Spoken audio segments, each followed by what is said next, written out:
Hi, this is Bobby with Grub Mud Concrete. Today we're working out in Avon, Indiana, where we'll be tearing out this homemade patio. It was really an eyesore, so we busted it up with the jackhammer. The guys got all the tools out, and I got right on the jackhammer. We tore it right out in about 10 minutes, and we took the pavers and set them off to the side.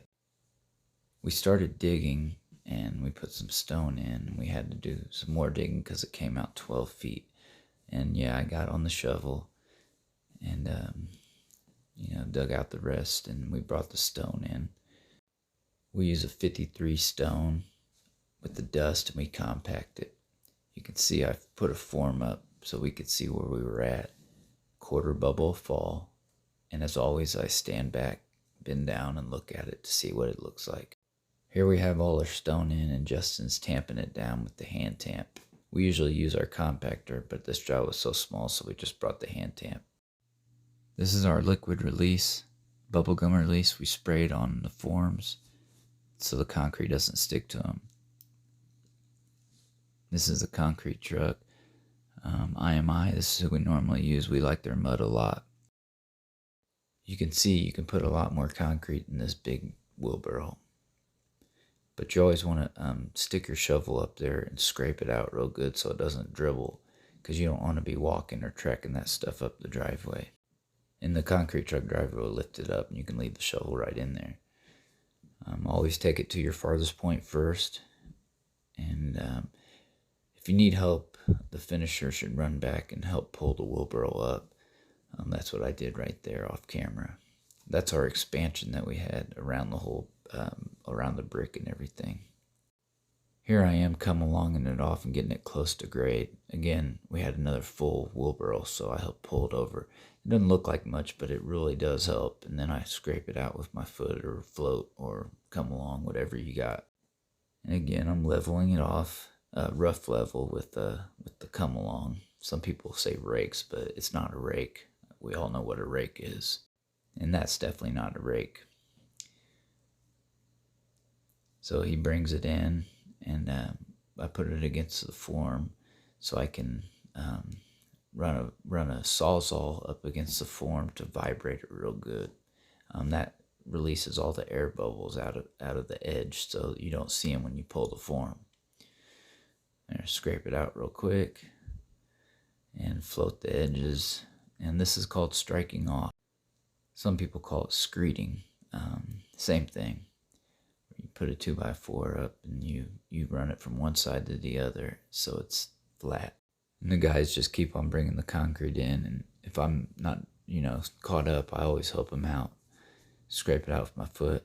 It's better if you get two guys striking off, because you can get in a routine. Me and my dad, we struck off hundreds of yards together. Sometimes you'll have a little hole where you have to fill it in with your feet, and then you can just keep on going. He's on the board, and I'm always looking to my right to see that I'm on grade. Fill up my footprints with the come along. Sometimes you can do it by kicking, but you could see I'm always looking to my right to see if my board is on grade. And you can give and take, and that's what I'm getting ready to give him some sticks so I could slide right around that corner. The driver in the yellow shirt, he's checking out the form liner, and he had never seen them in all his years. We're one of the only companies using them. And all these guys, they know my dad real well. And there you see that going back and forth. That's called a bull float. That one's made out of magnesium. It's 4 feet wide, and you push it back and forth. Keep it as flat as you can, and it closes up the concrete. Set that expansion to your chalk line, and you want to float it in real tight, because later when you come back, say it's real sunny and hot, if you float it in real tight, you won't have to worry about it so much. In concrete, it's only wrong if you leave it, so you want to do it right and not skip anything and work it from one side to the other. I had to come back and do that one more time because something didn't seem right when I went back and looked at it. So I just ran the shortboard, and again I'm watching the outside of the stick to make sure it's down. There, it's all bull floated off. You can kind of let it, you can see right there. If you step back and look at it, everything looks good. You always want to do that after you pour the concrete out, just to make sure, because like I said, it's only wrong if you leave it. You can change something around and the truck's still there if you need any more concrete. There I laid out my borders. Now I'm cutting them. I always cut the straight ones with the board, and then where it curves, I do it freehand. It's pretty easy when you're a 25-year master finisher. Look how clean and crisp I cut those lines and the borders look. This is called knee boards because you walk out on the concrete on your knees, kind of like snowshoes for concrete. See how I'm pushing the cream up against the wall?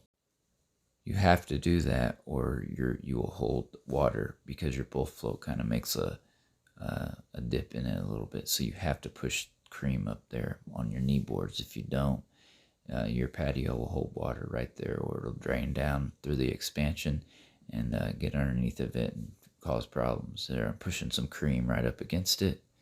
So we got a call that there was rain west of us. So we always carry a roll of plastic in the truck, 20 by 100 Visqueen.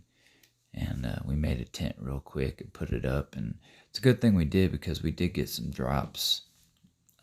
In one spot it was dripping right there, so we made a little double tent there.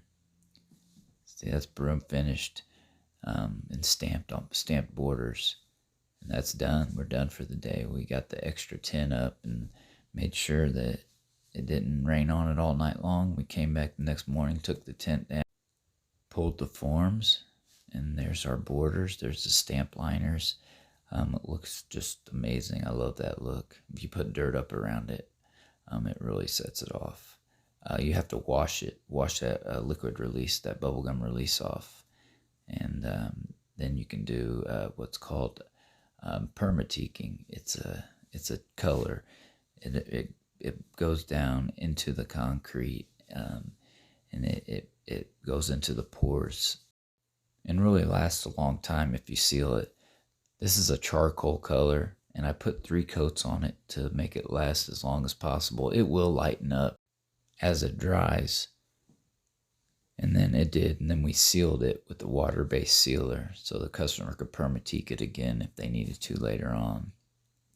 There's the original project when we started, where we tore out. Pretty plain Jane and pretty ugly, homemade.